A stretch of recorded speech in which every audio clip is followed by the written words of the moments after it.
Bonjour à toutes et à tous et bienvenue. Je suis Michael Brugier et je suis très heureux de vous accueillir sur la chaîne MB Consulting. Avez-vous déjà terminé une journée de 10 heures avec le sentiment d'être épuisé, d'avoir couru partout, mais d'avoir finalement surtout brassé de l'air? Si votre quotidien ressemble à une succession d'incendies à éteindre, un bug informatique par ici, un client mécontent par là, un collaborateur qui ne sait pas prendre une décision simple, alors vous souffrez de ce que j'appellerais le syndrome du dirigeant pompier. Ce problème est souvent traité comme un simple défaut d'organisation. Mais aujourd'hui, je vais vous prouver que c'est beaucoup plus profond que cela. C'est un piège qui s'appuie sur deux piliers, un défaut de discernement entre l'urgence et l'importance, que nous analyserons avec la matrice d'Eisenhower, et un piège psychologique redoutable que nous décortiquerons avec le triangle dramatique de Karpman, où vous jouez souvent inconsciemment le rôle du sauveur. L'objectif de cette vidéo est simple, vous aider à poser votre lance à incendie pour reprendre votre boussole. Car un dirigeant qui passe son temps à éteindre des incendies est un dirigeant qui ne pilote plus rien. Allez, c'est parti.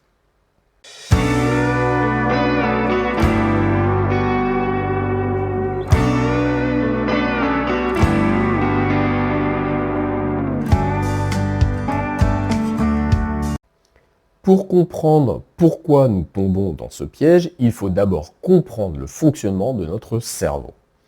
Le sentiment d'urgence agit sur nous comme une véritable drogue. Lorsque vous réglez un problème immédiat, votre cerveau active ce qu'on appelle le système de récompense. En réponse à cette victoire rapide, il libère de la dopamine.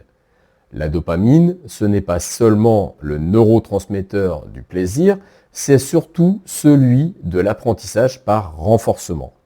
Concrètement, chaque petit incendie éteint envoie un signal de succès à votre cerveau.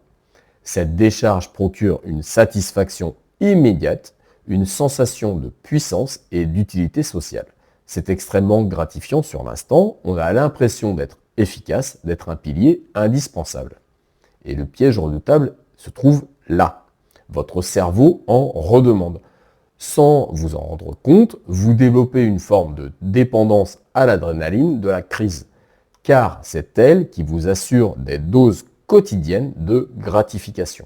Vous finissez par chercher l'urgence, voire la créer inconsciemment, pour retrouver ce sentiment de puissance et d'utilité. C'est cette gratification court-termiste qui nous rend aveugles et nous fait perdre la capacité de distinguer ce qui est urgent de ce qui est important.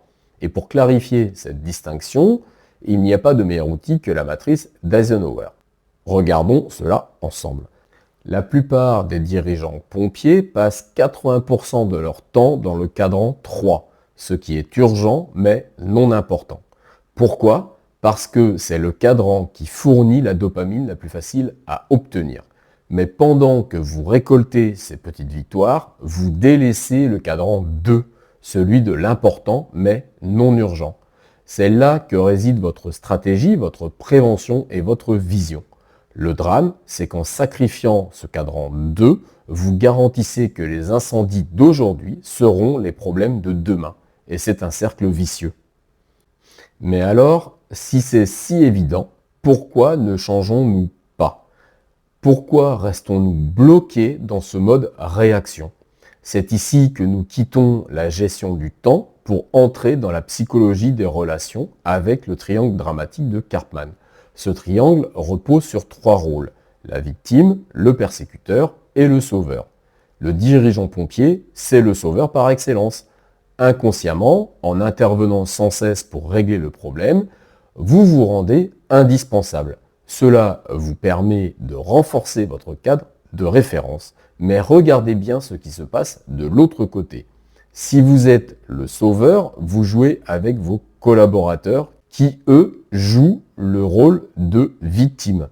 Pas de victime au sens tragique, mais des collaborateurs non autonomes et non responsabilisés, incapables de prendre des initiatives car ils savent que le patron finira par trouver la solution. En jouant le sauveur, vous créez une dépendance qui vous isole encore plus dans votre tour de contrôle opérationnel. Vous vous épuisez à porter les responsabilités des autres et, inévitablement, vous finissez par basculer dans le rôle du persécuteur.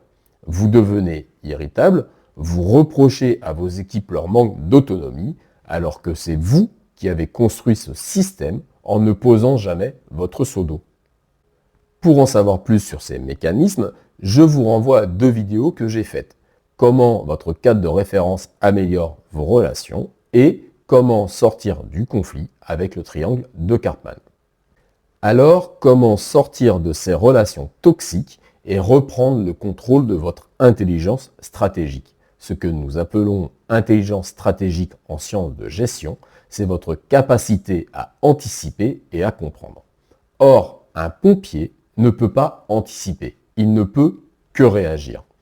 La première étape est de casser ce rôle de sauveur.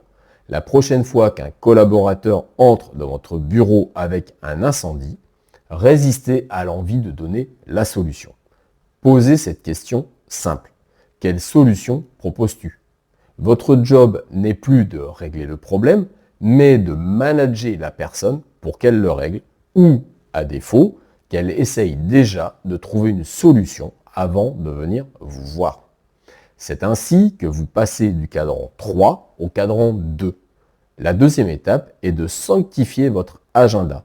Si vous ne bloquez pas des plages horaires pour l'important, la stratégie, la réflexion, le recul, l'urgent se chargera de remplir le vide. Considérez ces moments comme des rendez-vous avec votre client le plus important, votre entreprise elle-même. Enfin, acceptez l'inconfort du vide. Sortir du mode pompier, c'est accepter de ne plus être l'homme ou la femme de la situation à chaque minute.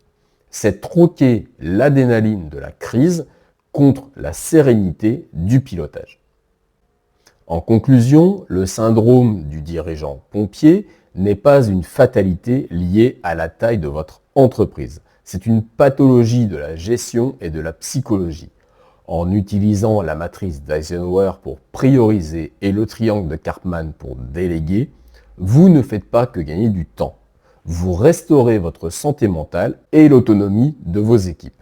Rappelez-vous, un capitaine qui passe tout son temps en salle des machines pour boucher des fuites finit par envoyer son navire sur les récifs. Votre place est sur le pont avec une boussole.